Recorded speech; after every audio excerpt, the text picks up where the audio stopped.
Israel ইরানের লড়াইয়ের মধ্যে মধ্যপ্রাচ্য যখন উত্তপ্ত, ঠিক এমন সময় বসছে G7 শীর্ষ সম্মেলন। সোমবার থেকে কানাডার রকি পর্বতের পাদদেশে জড়ো হচ্ছেন বিশ্ব নেতারা।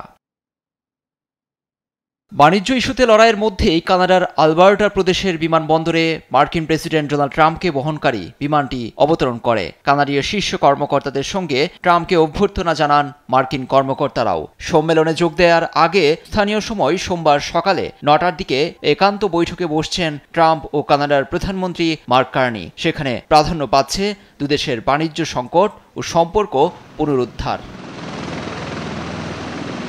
Japan, Canada, France, Germany, Italy, যুক্তরাজ্য এবং যুক্তরাষ্ট্রকে নিয়ে গঠিত বিশ্বের G7 জোট। এটি বিশ্বের শীর্ষ অর্থনৈতিক দেশগুলোর জোট হিসেবেও পরিচিত। ফরাসি president Emmanuel Macron, German chancellor সহ জোটের অন্যান্য নেতারাও হাজির দেশটিতে।